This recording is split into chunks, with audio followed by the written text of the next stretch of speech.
Hey everyone, okay, so I have just got back from, well not just back, but I had my specialist appointment today.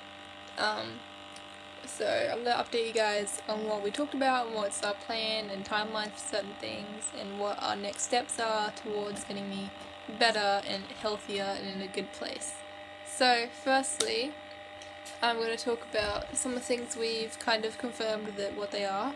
So my weird ECGs that said that I had loss of blood flow to the heart, my blood oxygen levels dropping randomly, my TIA, stroke things, a couple other things like that. We all have decided that that is most likely being my severe POTS due to my very poor circulation and blood flow and blood volume. We thinking that is why my body is having these reactions, basically acting like there is a blood flow to certain parts of me, because there isn't at certain times. So that's just confirmed how severe my POTS is, basically, and that, it is kind of life-threatening in a way. So we've confirmed that, so that's glad this, we don't think it's anything, other than that, anything severe or anything, really bad, another condition or anything like that. We're pretty sure it's, the POTS. But if for some reason we fix my POTS, my blood volume or whatever, and they fix that and it's still there, then we'll go investigate. I do have an appointment to go investigate it anyway. I have a neurologist appointment probably next year because the referrals take forever. And I have cardiology as well, usually, because I always have cardiology. Anyway, besides that, another thing we talked about was my blood results. Which if you didn't know, I got a blood test. I didn't know that actually. Didn't tell you. But I got a blood test recently and it again showed my iron still very, very low. My actual iron had dropped, which is probably a result of me not being able to eat. But yeah, my ferritin's always been chronically low. I've always had severe ferritin deficiency. It's just been a thing for quite a while. We don't know why. We've tried iron tablets, we've tried iron injections, we've tried changing my diet, we've tried having a super high thing, everything that you think would make it better makes it worse. So we don't quite know what that is, but yeah, because my iron is still chronically low, and my actual iron's low, and I'm still being iron deficient for a couple years now, we've now decided to try iron infusions, which will go iron straight into my veins, which is terrible, but I'm going to try that. I'm really hoping that that does work, and we're hoping to see that it will bring up my iron for once in many, many years where it hasn't come up, so we're hoping that works. I'm really hoping I don't have a reaction to it, as I react to so many things, and I'm so kind of worried about that, but thankfully it'll be done at my local city hospital, and I'll be monitored, obviously, and hopefully I'll see how that goes. So I have a referral for that today. He gave me that, and we talked about hopefully that he thinks that because it'll be directly in my bloodstream, that it's very unlikely that I shouldn't absorb it. But I'm not 100% guaranteed to seeing all of my past things that failed. I'm not 100% sure that it's going to work, but I'm still hopeful that it will. Another thing we talked about was my stomach. So I told him about all my stomach issues and I showed him the results from my endoscope and how that showed nothing. He thinks I may have a condition, I'm reading it, called esophageal spasms. I'm pretty sure I pronounced it right, esophageal, I don't know. Which is a rare condition where they cause painful contractions in my esophagus, and they can cause chest pain and a bunch of other stuff.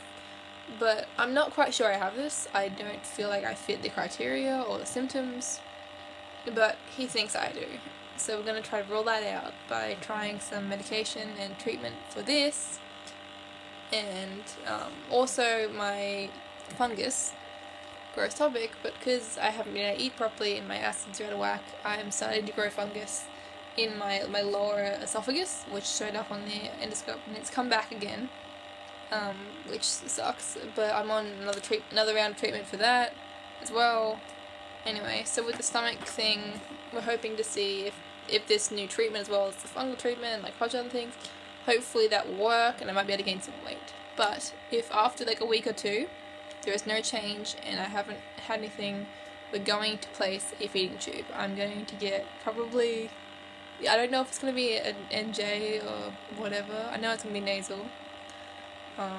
We haven't really, I just don't know exactly. He won't be the one giving it to me or anything.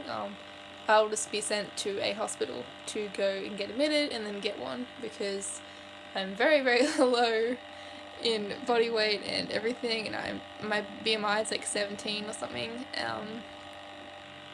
and he was quite concerned about that, as I usually was a lot heavier than I am now, and my body is already showing signs of malnutrition in my blood, and hormone wise, TMI for anyone that's guy, I haven't got my period in about 4 months, which is weird, but my body just is crashing very, very badly due to me having no nutritional fat or anything. So we are hoping that this works. If it does not, then I don't really think it will work. Like, I know it sounds terrible, but we've tried so many things like this that it didn't help, but he thinks it will, so we'll try it just to please him and see if it works. If it doesn't, then I'm getting a feeding tube, which I'm fine with. I would be grateful, actually, because it is so hard for me to eat now, so stressful, and I feel so sick all the time, that it would probably help me relieve so much stress and just pain and everything. I really hope just we get some stuff sorted, because I'm kind of done with this, and my body's crashing really hard at the moment from having like no nutritional stuff, and I'm living off Ensure, which is like a formula, and I'm barely even having some of that. I haven't even finished that today. I'm not going to finish it, my stomach's playing out. So that's our plan for that. Anyway, he also prescribed me bulk doses of my anti-nausea that I take, which is Stematol, and I think it's ondansetron or something, ondansetron. It's my emergency anti-nausea. So I take Stematol, and if that doesn't work, I take the other one, which comes in not as big packets. So my Stematol I'm getting is, I usually get 5. He's ordered me to get 25, which is great, because 5 doesn't last me very long. And with the other one, I usually get 4, and I'm getting 8, and I get 3 repeats. So that's really good. I'm so glad that he did that for me. I really do require these. Obviously, we'll be needing, some more donations to my GoFundMe in order to get these medications so that I can get better. We also have more scripts for my stomach meds, my heart meds, and the fungal treatment. Only issue is that he wrote my stomach meds down as wrong millage. I usually get 40, and he wrote down 20, so I will have to get a new script for that. But that is alright with me. What else? We talked about my memory issues, and he said there really isn't anything we can do about that. He said just try to do some like brain helping stuff, try to get my memory better so that I can hopefully actually remember short-term memory things a bit better.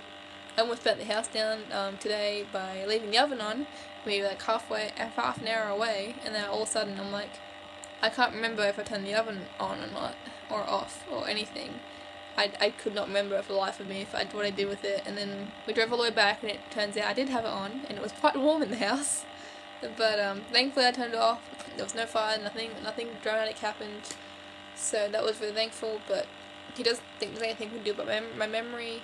I'm sorry if my mouth is having issues. I have trouble talking, okay? Don't judge me. So we don't have anything with that, but I think that's about it. I think that's pretty much it, to be honest. For my heart treatment, for saline and all that, we talked about that. He doesn't think I could get at home IVs. I think I can find the leads.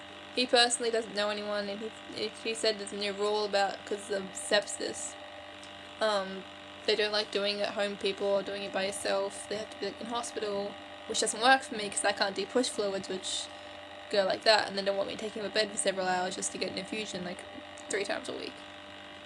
So we're gonna try a new lead. We have another doctor in our local area that is willing to try and get infusions for me that I desperately need. So we're gonna talk to him and see if he can sort something out.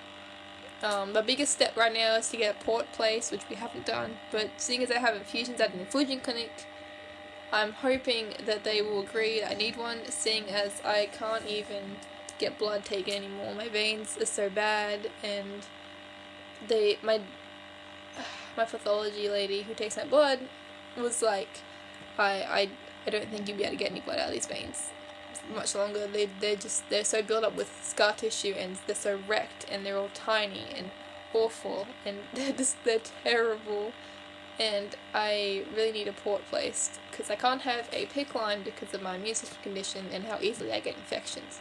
So we're going to do a port because there's less risk of infection. Even though if I do get infection, it's like harder to get out, but there's less risk of infection due to it not being open all the time. And there's just a lot more benefits for me than other people. Other people will be different. Just for me, there's more benefit to having a port than a PICC line. So we're going to try to get that placed and then try to get IVs sorted so that I can get on the track to getting better. So that is it as far as I can remember. I am not great with remembering things, but that is the best I can remember. I had most of that written down. So that is pretty much where we're at the moment. We just got some stuff happening, and Alistair is knocking at the door, but that is about it. I hope that's informational and keep you up to track. We really do need more donations to help fund and support my medical treatments and getting these treatments started.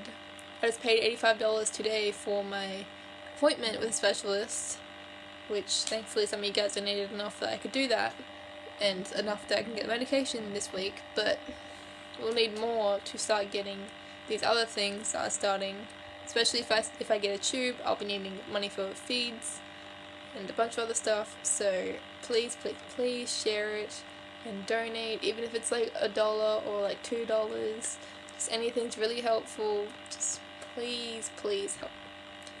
Thank you again. I will see you hopefully later in the week with hopefully some more updates, seeing how I'm going and what we're doing. Oh, sorry, my stomach's filling up.